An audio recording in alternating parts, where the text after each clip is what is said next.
ठाकरेंनी सुप्रीम कोर्टात दाखवून दिली शिंदेंची सर्वात मोठी चूक. कपिल सिब्बलांचा डेंजर युक्तिवाद. शिंदेंनी स्वतःला मुख्य नेता कसं घोषित केलं? आमच्या घटनेत मुख्य नेता नाही, पक्षप्रमुख आहे. सिब्बल यांनी निवडणूक आयोगाची कोर्टात पिसं काढली. सुप्रीम कोर्टातले वातावरण पाहून 80 गटात प्रचंड अस्वस्थता. बरेच आमदार आणि खासदार थेट भाजपच्या संपर्कात. पळून जाऊन दुसरा नवरा करायचा आणि पहिल्या नवऱ्याची इस्टेट मागायची, यालाच म्हणतात मिंदे गट. शिवसेना पक्ष आणि चिन्हाबद्दल निवडणूक आयोगानं जो निकाल दिला होता त्याचं असं पोस्टमॉर्टम आज सुप्रीम कोर्टामध्ये कपिल सिब्बल यांनी केलं आहे की त्याला खरोखर तोड नाही आहे.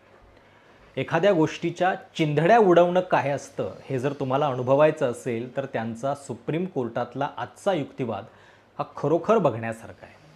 निकाल काहीही लागो, पण या देशामध्ये जेव्हा सगळ्या संवैधानिक संस्था मोडीत निघत होत्या त्यावेळी कायद्याच्या मुद्द्यावरती, संविधानाच्या मुद्द्यावरती कोणीतरी एक वकील इतक्या पॅशनेटली या वयामध्ये भांडत होता, युक्तिवाद करत होता, याची नोंद या देशातल्या लीगल हिस्ट्रीला कधी ना कधी कुठे ना कुठे घ्यावी लागेल.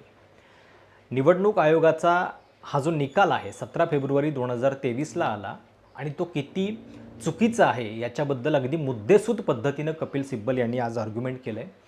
आजचा युक्तिवाद जर तुम्ही ऐकला तर तुमच्या लक्षात येईल की घटनेची सगळी पुस्तकं बाजूला सारून, नियम बाजूला सारून आणि या देशातली राजकीय प्रणाली धोक्यात आणून कशा पद्धतीनं निवडणूक आयोगानं हा निकाल दिला आहे. सुप्रीम कोर्टानं 2 प्रश्न कपिल सिब्बल यांना विचारले होते. What is your defence on law? कायद्याच्या दृष्टीनं तुमचा बचाव काय आहे? आणि दुसरा मुद्दा म्हणजे तुमचा पक्ष लोकशाहीनुसार वागत नाही या आरोपाचं खंडन करा. या 2 मुद्द्यांवरती त्यांचं आजचं आर्ग्युमेंट होतं. आणि हा जो निकाल आहे निवडणूक आयोगाचा तो मुळात कसा चुकीचा आहे याच्याबद्दलचे 4 पॉईंट कपिल सिब्बल यांनी सांगितलं. आणि एखाद्या हुशार वकिलाचं लक्षण काय असतं बघा, की निकालाबद्दलचे मुद्दे सांगण्याच्या आधी मुळात हा निकाल देण्याचा अधिकारच त्यांना नव्हता हे सुद्धा त्यांनी मुद्देसूद पद्धतीनं पटवून दिले. म्हणजे पहिला युक्तिवाद तोच होता.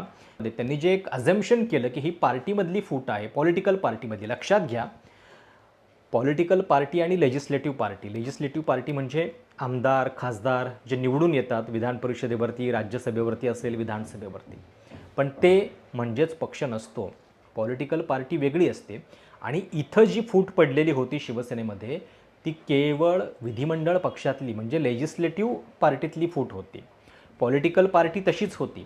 आणि कपिल सिब्बल यांनी निवडणूक आयोगाचा पंचनामा केला. इथं फक्त आमदार गेले आणि ते पण कसे, पहिल्या दिवशी 16, मग नंतर हळूहळू म्हणजे पहिला दिवस 21 जूनचा, 25 जून आणि मग नंतर 2 जुलै असं करत करत आमदारांची संख्या वाढत जाते.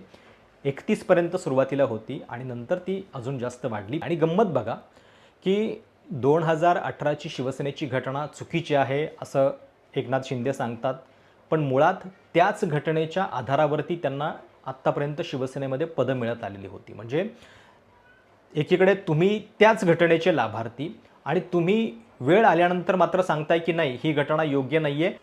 या सगळ्यामध्ये अजून एक गोष्ट फार महत्त्वाची आहे बघा. ज्यावेळी आमदारांना घेऊन शिंदे सुरतला गेले आणि त्याच्यानंतर त्यांनी स्वतःची नेमणूक जी आहे ती मुख्य नेता म्हणून केली, ती कधी 22 जुलै 2022च्या आसपास त्यांनी प्रतिनिधी सभेची एक बैठक बोलावली आणि त्या प्रतिनिधी सभेमध्ये काय केलं तर उद्धव ठाकरेंना पक्षप्रमुख पदावरनं बाजूला केलं आणि स्वतःची मुख्य नेता म्हणून निवड केली. आता हे किती चुकीचं आहे बघा. एकतर तुम्ही 2018ची घटना जी आहे ती योग्य नाही आहे असं म्हणता, बरोबर. आणि मग एकनाथ शिंदे, कपिल सिब्बल यांचं आर्ग्युमेंट होतं की प्रतिनिधी सभा बोलावतायत, त्याच्यानंतर स्वतःला मुख्य नेता म्हणून नेमतायत. हे कुठल्या घटनेनुसार म्हणजे त्या घटनेचा काही आतापताच नाही आहे आणि तरीसुद्धा तुम्ही या सगळ्याला मान्यता कशी दिलीत, हा कपिल सिब्बल यांचा जो प्रश्न होता तो अक्षरशः एखाद्या बाणासारखा या सगळ्या आर्ग्युमेंटमध्ये घुसणारा होता. कारण बरोबर आहे, तुम्ही शिवसेना पक्षप्रमुख पदावरनं उद्धव ठाकरेंना हटवताय आणि स्वतःची मुख्य नेता म्हणून नियुक्ती करताय. हे कुठल्या अधिकारामध्ये तुम्ही केलं याच्याबद्दल काहीही निवडणूक आयोग विचारत नाही, त्याच्याबद्दल काहीही सांगत नाही.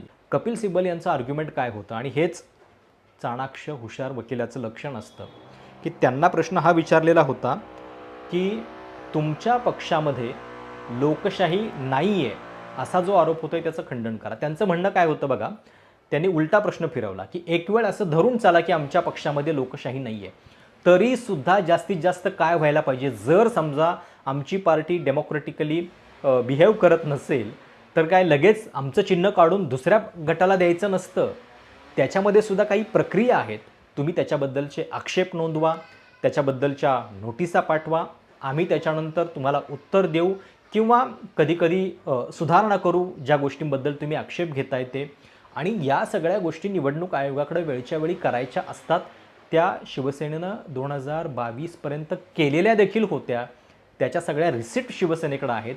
मग असं असताना एखाद्या पक्षावरती ठपका लावायचा की तुम्ही लोकशाहीनुसार वागत नाही आहेत आणि असं म्हणून त्यांचं पक्ष आणि चिन्ह काढून घ्यायचं, हे देशाच्या लोकशाहीत बसत नाही. म्हणजे निवडणूक आयोगाचा निकाल कसा आहे बघा, त्यांना 3 टेस्ट लागू करायच्या होत्या. पहिली घटनेची टेस्ट, मग नंतर मेजॉरिटी ऑर्गनायझेशनल विंगमधली आणि नंतर मग निकाल द्यायचा असतो. ह्यांनी काय केलं, घटनेनुसार टेस्ट द्यायला गेलो तर उद्धव ठाकरेंची पक्षप्रमुख म्हणून त्या घटनेमधलं जे स्थान आहे, त्याचं जे महत्त्व आहे ते अधोरेखित करता येईल. मग शिंदेंना पक्ष देता येत नाही आहे. मग काय करायचं, मग घटनाच यांची योग्य नाही असं म्हणायचं आणि मग 2018-13ची घटना योग्य नाही आहे असं म्हणत 1999च्या घटनेपर्यंत पोहोचायचं.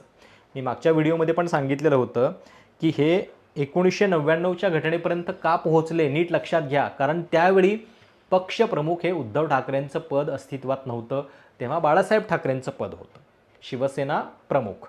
आणि मग मधल्या काळामध्ये जणू काही घडलंच नाही आहे आणि लोकशाहीच नाही आहे या पक्षामध्ये असा दावा करत शिंदेंनी शिवसेना पक्षावरती दावा केला, निवडणूक चिन्हावरती दावा केला. दुसरी गोष्ट ऑर्गनायझेशनल मेजॉरिटीची, ज्याच्यामध्ये स्पष्टपणे दिसत होतं की उद्धव ठाकरेंच्याकडे ती मेजॉरिटी आहे, पण निवडणूक आयोगाला त्याच्यावरती निर्णय द्यायचा नव्हता त्या मुद्द्यावरती. म्हणून त्यांनी असं सांगितलं की ऑर्गनायझेशनल स्ट्रेंथ जी आहे ती इथे आम्हाला डिसाईड करता येत नाही आहे, म्हणून लेजिस्लेटिव्ह पार्टीमध्ये जाऊयात आणि मग आमदार जास्त आहेत म्हणून त्यांचा पक्ष. आता हे किती वाईट आहे बघा.